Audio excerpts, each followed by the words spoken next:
Hello my friend, what is going on? Welcome to this video. In this video, I'll be sharing with you how I made my first $5,000 month as a freelance content marketer.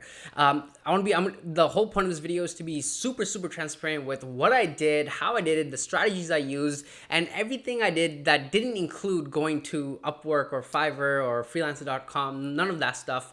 But yet I was still able to make $5,000, and now that I kind of talk about it, it doesn't really feel like a lot. And of course, there's other people making like way more than me, but I feel like this video can be helpful not to like the big six-figure freelancers, but instead maybe like people like you who are just who are thinking of like breaking into freelancing or trying to make a side income of some sort, right? So this is really for you if that fits in your category. And again, I don't have all the answers. I'm still sort of figuring this out, but I think this video will be helpful, again, my friend, for you. So anyways, let's just jump right into it. So essentially, a couple months ago, I was full-time freelancing, and I was just starting off my freelancing marketing career. And I was like, you know what? Like, I essentially got let go from my job and everything. And I was like, damn, bro, I need to make money somehow. Then I was thinking to myself, well, everything I do at my job, I was like a content marketer. Everything I do at my job, can't I just do that for other small businesses and make money? In fact, can't I make more money than my job doing that? And it got me thinking, and I was like, you know what? Let me try this out, right? And I figured out, okay, so I'll do like email marketing, I'll do social media management, I'll do copywriting, oh my god, I'll do podcast editing and video editing. Yeah, everything literally I do at my full-time job, now that I'm laid off from the job, maybe I can just like freelance it out. And that was my idea. I was like, yeah, let's go, right? I'm excited, I'm pumped, right? But I knew one thing, I did not want to go to Fiverr, Upwork, or Freelancer. The big reason why is because I could be wrong with this, but I feel like it's a race to the bottom. The cheapest service wins, and I knew for a fact that I definitely did not want to be a cheap service no matter what it took. I did not want to do something for $30 and it takes me 3 hours to do, right? Like, that's not what I'm trying to do. I'm trying to make money. I'm trying to like pay rent and stuff. Like, I got bills to pay, y'all, right? So I figured like, okay, so since I can't go to Upwork and all these freelance sites, what's the best thing I can do? And I realized, okay, direct outreach to other small business owners who generally need the service would probably be a more effective route, right? So there I am in my room. I'm like, okay, so let's try to figure this out. And I looked through my contact list on LinkedIn, on Instagram, and on Facebook, and I realized like, oh, okay, I do have a lot of friends who are small business owners, right? They run a solopreneur or a coaching business of some sort, and I know for a fact they can use this service, right? So that sort of got me thinking, and I was like, so I just need to tell them like, hey, I do this. Do you need help with this? Yes, no. Therefore, here, pay me and I'll do it, right? That's pretty much it. And keep in mind, at this point, I didn't have a website. I didn't have like any fancy agreements or proposals or documents, literally nothing. And I was like, fuck it, let's just jump in.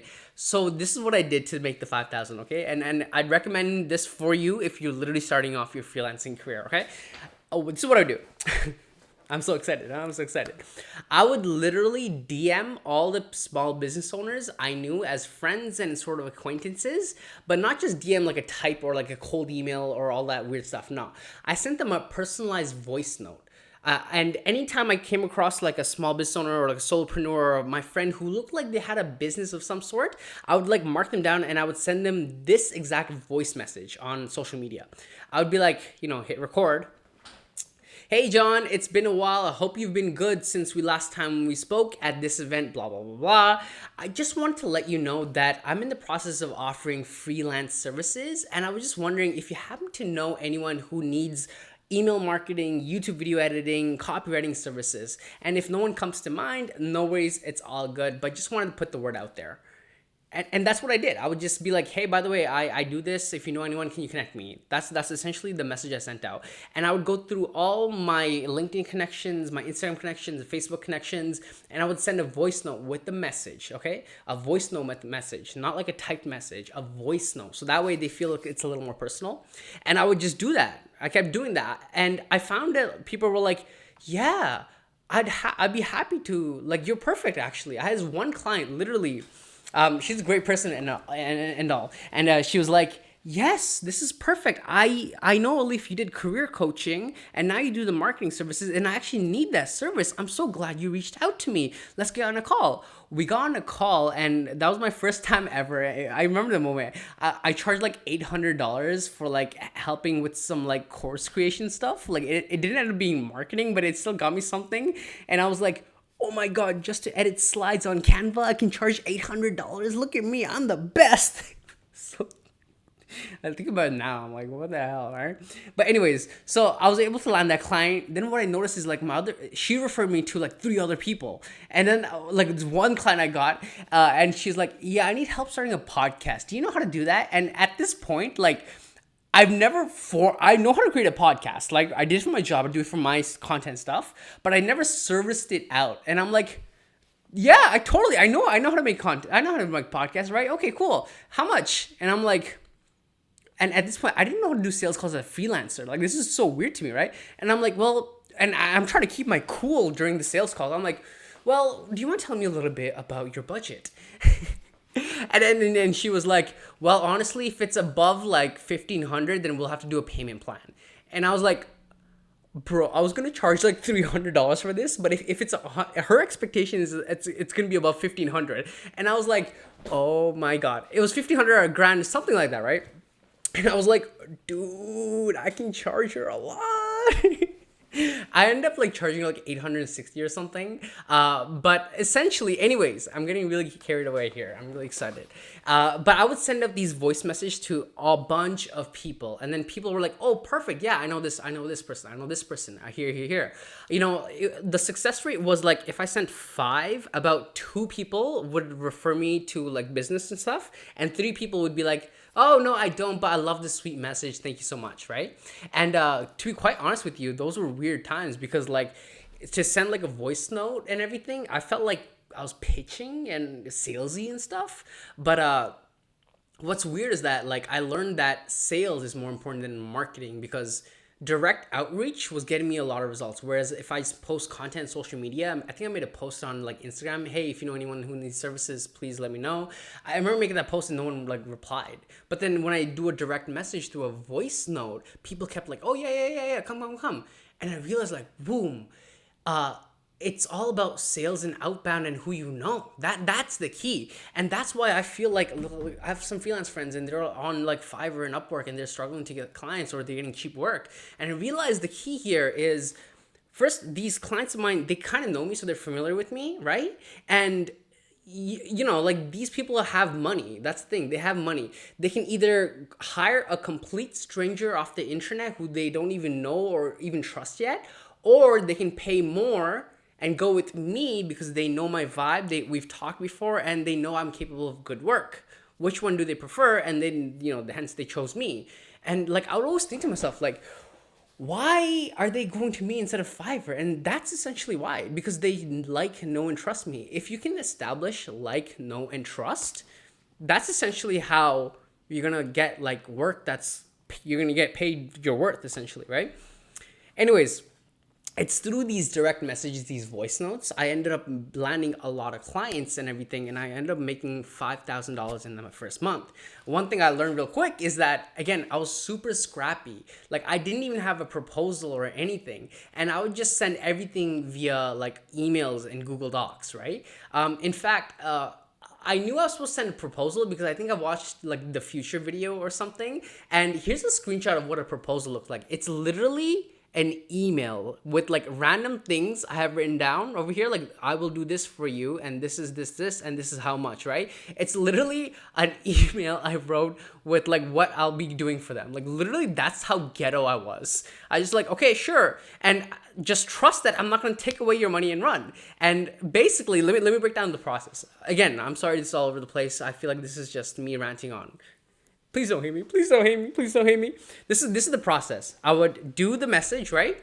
And let's say one of them converted.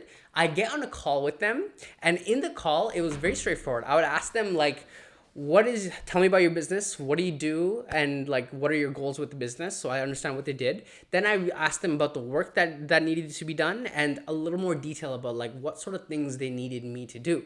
right? That way I have a clear idea of like what they're doing and if I can actually help them or not. From there, I would ask them like, so what's your budget for this project you have in mind?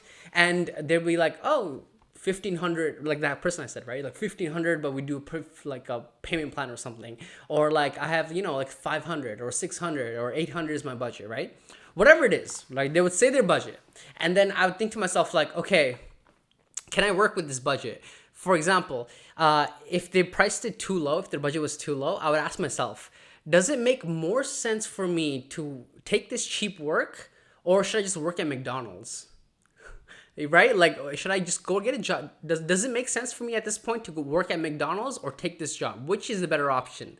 And that's literally how I would decide my pricing and everything. Or if I took on a project, I would be like, does it make sense McDonald's or this cheap work, huh? And if McDonald's sounds good, then I would be like, no, I'm not doing this. I'm sorry. I can refer you to someone else, right?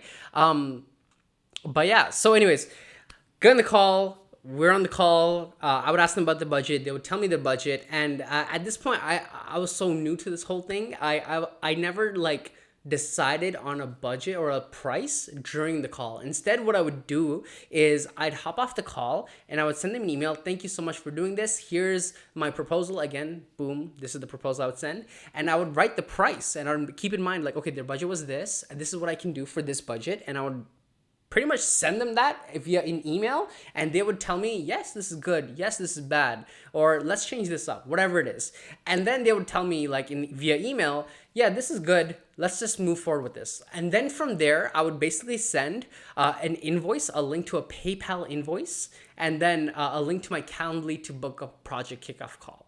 And that was it. That's it. So again, I would just DM, call, proposal, and then invoice, and then Calendly. And I just repeat. And eventually I was able to make my first $5,000 a month. One thing you'll note is that I'm still learning this, right? But I found systems processes that actually work, and now I'm much more better at it than I was when I first started, when I first made that $5,000 a month.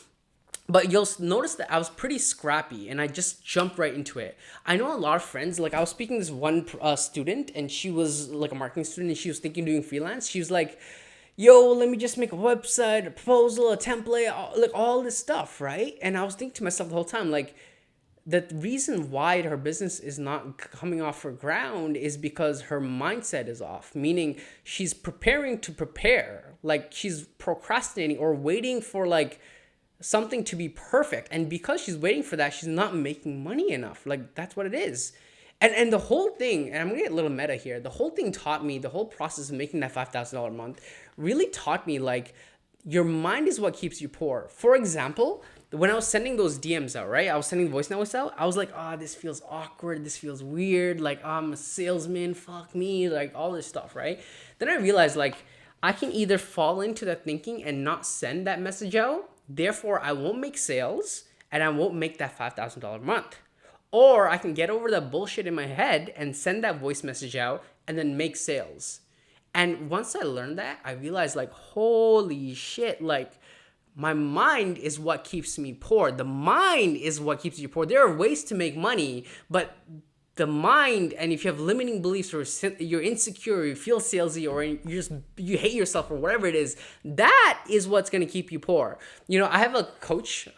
He teaches me a lot of mindset stuff, and he taught me this. He's like, and he learned this from Tony Robbins and all that.